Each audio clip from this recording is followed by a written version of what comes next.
로버트 콜스라고 하는 유명한 학자가 있습니다.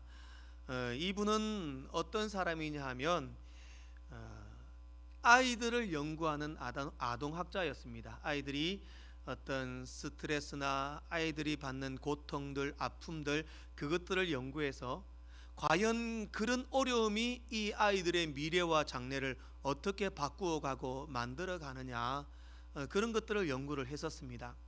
근데 이분이 지은 책 가운데 위기의 아이들이라는 그런 책이 있습니다. 그 책의 내용 중에 있는 한 일화입니다.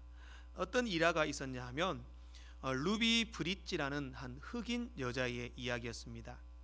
이 루비 브릿지라는 7살 난 흑인 여자아이였는데, 7살 아이가 미국 미시시피 주에 있는 프란츠 초등학교라는 이 학교에 입학하게 되는 사연입니다. 이 아이가 입학하는 게 뭐가 문제냐 싶겠지만, 이 당시는 아마 1960년대 초였습니다. 그러니 1960년대 초는 아직까지 미국에는 그래도 흑백의 차별이 있는 그런 시대였습니다. 그러니 백인들은 우월하고 백인들 중심의 사회였고, 그래도 뭐 이렇게 편견이 없어졌다 할지라도 아직까지도 흑인들에 대한 차별이 있는 시대였다라는 거죠. 그런데 그 프란츠 초등학교는 어떤 학교였냐면 백인들이 다니는 학교였던 겁니다. 그 백인들이 다니는 학교에 이 루비 브릿지라는 여자아이가 부모님과 함께 당당히 그 학교에 원서를 내고 입학을 신청을 합니다. 도시가 발칵 뒤집어졌습니다. 어떻게 백인이 다니는 학교에 흑인이 입학을 할 수 있냐, 난리가 난 거죠. 그 학교의 학부형들이 학교를 막았었습니다. 루비 브릿지가 학교에 못 들어오도록 막았고, 또 그 도시 전체에 시위가 일어났습니다. 아이를 입학시키지 말라는 거죠. 거기다가 잔인한 사람들은 7살짜리 여자아이가 지나가면 막 계란을 던지기도 하고, 뭐 흑인이 어디 그런 학교에 가려느냐 욕을 하고, 막 그 아이를 심하게 괴롭히고 욕을 하고 막 비난을 했습니다.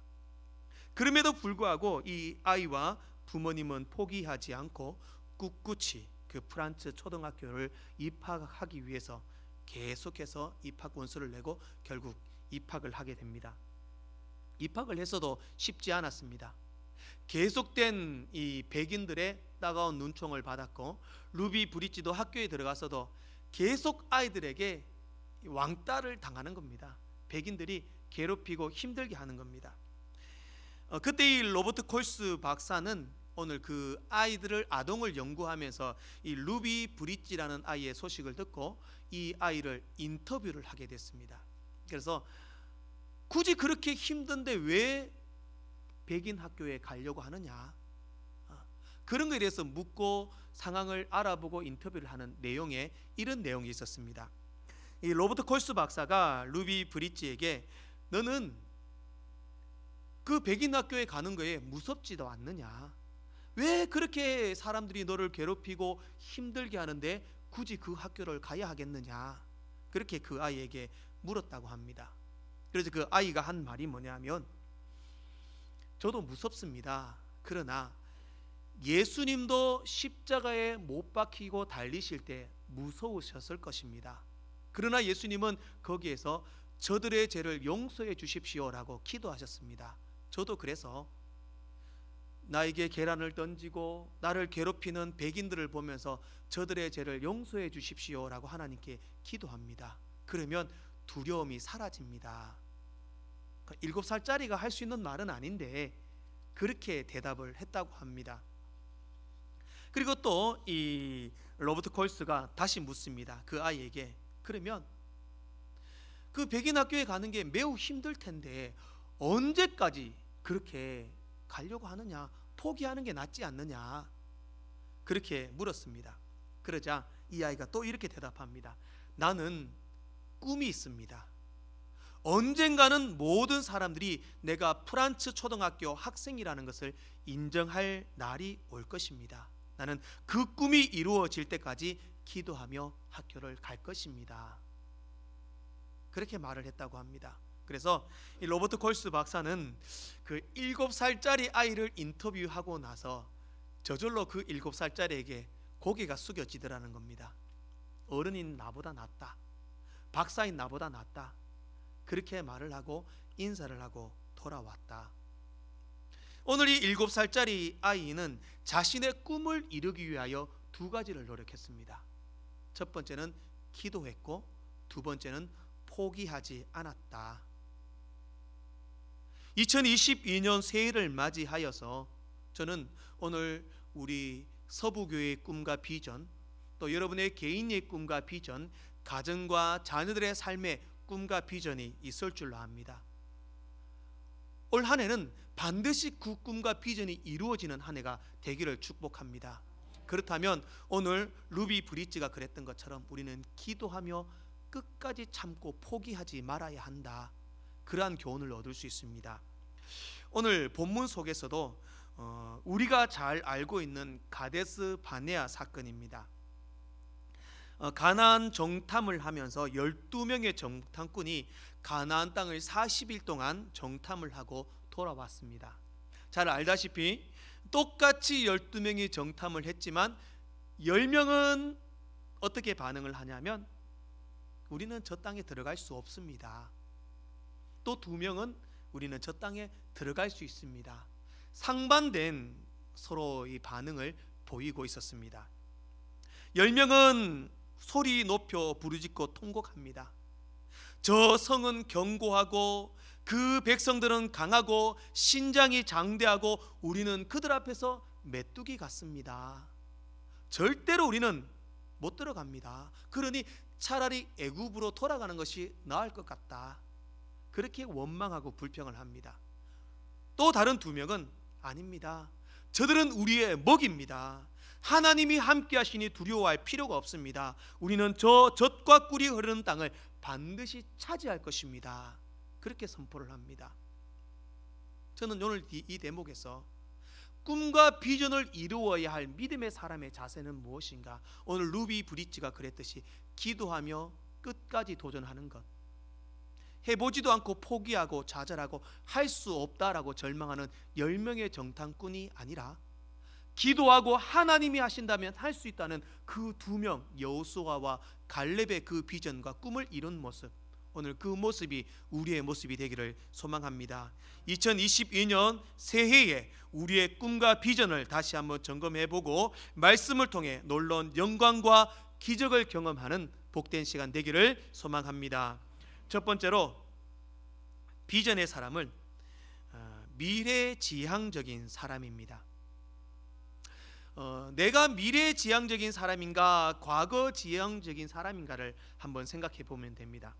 오늘 본문을 보면 10명의 정탐꾼은 계속해서 하는 이야기가 뭐냐 하면은 어떻게 말씀하냐 하면 계속해서 과거를 들추어내고 생각을 합니다. 과거, 애굽 땅에서 죽었거나 이 광야에서 죽었으면 좋았을 것을 애굽으로 돌아가는 것이 낫겠다. 지휘관을 세우고 애굽으로 돌아가자, 과거로 돌아가자, 과거로 돌아가자, 계속 그렇게 이야기하고 있습니다. 하나님이 주신 비전과 약속의 땅이 눈앞에 있는데 그들은 과거를 돌이키려고 합니다. 종살이 하던 곳, 그 험악한 광야로 돌아가자. 돌아가면 가나안 땅에 영원히 들어갈 수 없습니다. 영원히 그 꿈과 비전은 이룰 수 없습니다. 저는 그런 과거에 얽매여 사는 사람들을 한번 따라하겠습니다. 백미러 인생. 백미러 인생. 운전을 하고 앞으로 가려면 어디를 봐야 됩니까? 전방을 앞을 봐야 됩니다. 백미러 인생은 운전을 하고 앞을 봐야 되는데 계속 백미러를 보고 어디를 봅니까? 뒤를 봅니다. 결국 어떻게 될까요? 사고가 납니다. 목적지까지 갈 수도 없습니다. 그 백미러 인생이 잘하는 말이 어떤 말이냐면 옛날이 좋았다, 그때가 좋았다, 나 옛날에 엄청 잘 나갔어. 나 옛날에 우리 집 엄청 부자였어. 나 옛날에 엄청 건강했어. 항상 그래서 아 옛날이요. 백미러 인생입니다. 내가 예수 믿는 사람이고 내가 신앙인이라면 우리는 미래지향적인 사람이 되어야 합니다. 백미러 인생이 되어서는 안 됩니다. 결국 믿음 생활하는 것, 신앙생활을 하는 것도 내 과거를 돌아보는 건 아닙니다. 신앙생활은 결국 앞으로 우리가 가야 할 저 천국과 영생의 소망을 바라보고 가는 것이 신앙생활입니다. 항상 미래, 앞길, 내가 가야 할 저 천국을 바라보는 것이 믿음의 삶입니다. 그러면 우리는 미래를 보아야 합니다. 앞길을 보아야 합니다. 그것이 꿈이 되어야 하고 비전이 되어야 합니다. 더 이상 과거를 돌아보지 마십시오. 저도 많이 들었습니다. 서부교회가 옛날에는 재정도 풍성하고 성도도 많고 청년들도 많고 주일학교도 많고 그랬었죠. 중요한 것은 이제 앞입니다. 앞으로가 중요합니다. 앞으로는 저는 더 많으리라, 더 놀라운 부흥과 은혜가 있으리라 확신합니다. 하나님은 절대로 꿈꾸지 않는 자들의 꿈을 이루어 주지 않습니다. 꿈을 꾸어야 합니다. 바라보아야 합니다. 비전을 품어야 합니다. 앞으로 우리가 가나안 땅에 들어갈 그 삶을 바라보아야 합니다. 내일을 바라보아야 하고 미래를 바라보아야 합니다. 서부 교회에 부어 주실 하나님의 은혜와 복을 바라보아야 합니다. 그리고 항상 꿈꾸십시오. 제가 늘 말씀하듯이 상상하십시오. 하나님, 정말 우리 서부교회가 크게 부흥해가지고 구미에서 제일 가고 대구 경북에서 가장 앞선 교회가 되었을 때에 하나님, 내가 10년 전에 기도했을 때 그 기도 똑같이 응답해 주셨군요. 그렇게 고백할 수 있는 저희들 될 수 있기를 원합니다. 영적인 눈으로 미래를 보는 사람은 우리의 앞길에 대해서 이렇게 말씀합니다. 과거를 보는 사람은 애굽으로 가자, 돌아가자, 옛날이 좋았다. 그러나 미래를 보는 사람은 그 땅은 심히 아름다운 땅이라. 한번 고백하겠습니다. 구병모가, 잘 모르면 구병모 하지 마시고 다시, 구병모가 달려갈 2022년도는 심히 아름다울 것입니다. 서부교회의 미래는 심히 아름다울 것입니다. 할렐루야. 미래를 본다면 우리의 모든 삶에 달려갈 길들은 반드시 아름다우실 것입니다. 두 번째로, 비전의 사람은 구체적이고 뚜렷한 목적이 있는 사람입니다. 여호수아와 갈렙의 목적은 단 한 가지였습니다. 바로 가나안 땅에 들어가는 것, 약속의 땅에 들어가는 것. 그러나 부정적인 10명의 사람은 이렇게 말합니다. 우리가 정말 그 땅을 갈 수 없다, 도저히 갈 수 없다, 포기해야 된다. 엉엉 울며 한탄하며 포기합니다. 그러나 이들은 목적, 두 명의 여호수아의 갈렙과의 목적은 오늘 7절 8절 말씀에 분명히 말씀합니다. 같이 한번 읽어보겠습니다. 본문 7절과 8절입니다. 함께 읽겠습니다. 시작.